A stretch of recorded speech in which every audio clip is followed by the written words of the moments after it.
The regular stock market is currently closed, so let us focus on where the numbers settled. As of the market close on May 19, 2026 at 4 p.m. Eastern Time, Opendoor Technologies closed at exactly $4.30 per share, marking a modest intraday gain of 0.47% during that specific session, after moving between a low of $4.15 and a high of $4.33 on a volume of 25.64 million shares. In the subsequent after-hour session, the stock ticked up slightly further by 0.69% to reach $4.33. While that tiny green blip at the closing bell might feel like a momentary sigh of relief, the reality beneath the surface tells a completely different story that most casual observers are completely missing. Before this minor stabilization, the stock was caught in a brutal 8-day losing streak, shaving off roughly 22% of its total market value and wiping out more than $1 billion in market capitalization in just over a week. The immediate expectation from the broader market was that Opendoor was finally turning the corner after its early May earnings report, where the company actually managed to beat revenue expectations by posting $720 million against estimates and narrowed its losses to just 5 cents per share. Yet the reality of the price action shows that institutional capital is still fleeing the stock, creating a stark divergence between what the company says on its glossy live streams and what the cold hard cash on Wall Street is doing. This friction between expectation and reality is exactly what makes the current setup so fascinating for anyone looking at self-investing strategies or browsing modern investing sites. The common narrative surrounding Opendoor is that the old iBuying model is dead and that the company has successfully transitioned into its leaner, more efficient Opendoor 2.0 framework. If you listen to retail discussions or look at basic trackers on popular retail brokerage apps, the sentiment often leans toward this being a hyper-discounted tech play sitting well below its historical highs. Investors looking for a high-risk, high-reward vehicle often think that because the company reduced its aged inventory from over 7,000 homes down to just 3,400 homes year over year, the structural risk has been neutralized. But the contrarian take, the deeper reality that smart investors are forcing themselves to confront, is that Opendoor is still operating in a fundamentally hostile macroeconomic environment where high mortgage rates are choking transaction volume. The model relies entirely on velocity, and when the broader residential real estate engine grinds to a halt, even a highly optimized algorithmic buyer gets squeezed by holding costs and capital constraints. To truly understand this, we have to look closely at recent daily swings and the massive institutional trading volumes that have defined the past few weeks of action.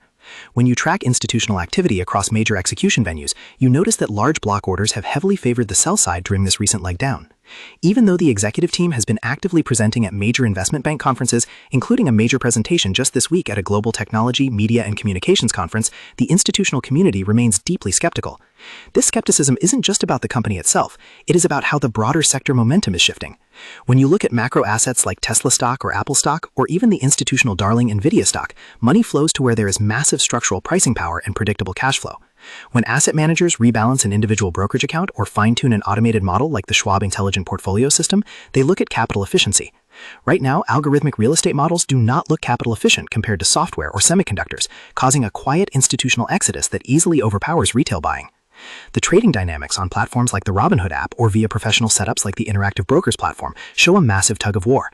Retail traders using Robinhood stock trading features have been attempting to catch the falling knife, attracted by the narrative that the stock is trading roughly 10% below consensus analyst price targets of $4.82. Fractional share buyers and short-term options traders are looking at the technical indicators, betting that an 8-day consecutive drop leaves the stock deeply oversold and primed for a massive dead cat bounce. On the flip side, professional traders executing through Interactive Brokers trading desks are looking at structural supply. Just hours ago, regulatory filings revealed significant insiders selling thousands of restricted stock units for tax and equity management purposes. While executive share purchases did happen earlier in the month to signal confidence, the persistent supply of shares coming onto the open market has made it incredibly difficult for the stock to build a sustainable upward trajectory. Let's pause right here because the data on retail holding patterns is fascinating. Comment below how many shares of Opendoor Technologies you currently hold, or if you are completely avoiding the real estate tech sector right now. It is always interesting to see how actual positioning compares to the institutional data. When you look at how people approach online investing today, there is an over-reliance on simple tools and automated platforms. Whether someone is using a basic robo-advisor or tracking active themes via a Fidelity mobile app or the SoFi trading platform, the raw data points often mask the operational reality. For instance, a basic filter on a screen for modern digital marketplaces might show that Opendoor achieved a significant milestone by tracking toward an adjusted EBITDA break-even for the upcoming quarter.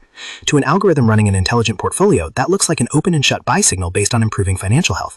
However, a human analyst looking through the Fidelity brokerage lens sees that this break-even is being achieved primarily by shrinking the business, not by growing it. Total revenue of $720 million is a massive drop from the multi-billion-dollar quarters the company was putting up during the housing boom a few years ago. Shrinking your way to profitability is a valid defensive strategy, but it rarely excites Wall Street enough to drive a sustained multiple expansion. To fully grasp why this tension exists, we have to look at what this business actually does and how its core economic engine is engineered. At its core, Opendoor operates an e-commerce platform for residential real estate. Instead of the traditional, slow process of listing a home with an agent, waiting for open houses, and negotiating through contingencies, Opendoor offers a direct cash transaction. A homeowner inputs their data online, the company utilizes proprietary automated valuation models to assess the property, and makes a firm cash offer within days. If accepted, the company takes title, manages the closing process, handles light renovations, and then relists the home on the open market. They generate revenue through a combination of service fees charged to the seller and the eventual resale spread on the property, often bundling integrated title and escrow services to boost margins. In the past, during periods of rock-bottom interest rates and rapid home appreciation, this model looked incredibly lucrative. The historical records show a period where revenues skyrocketed to massive heights, and capital was cheap enough to fund thousands of homes simultaneously on the balance sheet.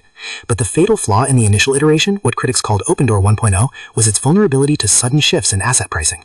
When housing prices softened rapidly, the company was left holding billions of dollars in overvalued residential inventory that it had to liquidate at catastrophic losses. This historical context is vital because the current management team is explicitly pitching a structural reset. Under the new framework, the buying algorithms are far more conservative, the resale velocity is significantly faster, and the company maintains a much leaner tech stack to minimize fixed overhead. Yet when you look at how this plays out in active portfolios today, the ghost of past performance still haunts the valuation. If you are managing your own capital through self-investing methods on online investing sites, you have to weigh the structural shift against the macro realities. Total transaction volume across the entire real estate market is severely constrained because current homeowners who locked in low mortgage rates years ago refuse to sell, creating a massive inventory freeze across the United States. Opendoor can't flip homes if people aren't moving, and no amount of algorithmic optimization can force a frozen housing market to thaw overnight. This brings us squarely to the future outlook and the plausible scenarios that could play out from this $4.30 baseline. The bullish thesis relies on a very specific catalyst, a normalization of the macroeconomic environment. If inflation numbers continue to cool and central bank policy shifts toward a sustained cycle of rate cuts, mortgage rates will inevitably slide back down. A drop in mortgage rates would immediately release the pent-up pressure in the housing market, driving a surge in transaction volume. For a company that has spent the last 2 years leading out its infrastructure, a sudden doubling or tripling of housing transaction volume would allow them to scale revenue rapidly while keeping fixed costs flat. Under that scenario, the operating leverage would kick in beautifully, and the reality of their net income would massively exceed the cautious expectations currently priced into the stock. Conversely, the bearish scenario is one of prolonged stagnation. If interest rates remain higher for longer, the company faces a slow grinding war of attrition. Even if they manage to maintain positive adjusted EBITDA on a forward 12-month basis, a low-volume environment caps their ultimate upside. Meanwhile, they still have to navigate competition from traditional brokerages that are increasingly adopting digital tools, as well as alternative digital platforms expanding their footprints.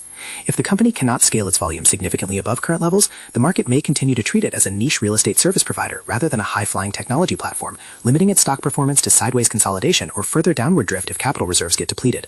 When we cleanly summarize the central insights of this deep dive, everything comes back to that core contrast between market expectation and operational reality. The market's immediate expectation was that a top-line and bottom-line beat in the first quarter, combined with executive presentation circuits and improving unit margins, would provide a solid floor for the equity. The stark reality, however, is that an 8-day 22% plunge has proven that institutional capital remains deeply risk-averse when it comes to low-velocity real estate models in a high-rate environment. The structural improvements under the new business model are real, the inventory is significantly cleaner, and the path to adjusted EBITDA profitability is visible. But until the underlying macroeconomic reality changes to support a broad real estate recovery, the stock will likely continue to experience these intense bouts of volatility, forcing investors to look past the short-term headlines and carefully weigh the long-term capital efficiency of the platform against the structural pressures of the current market. Disclaimer: this video is for educational purposes only, not financial advice. Please do your own research before investing. Market involves risk. Like this video, comment your thoughts, share with your friends, subscribe for more updates.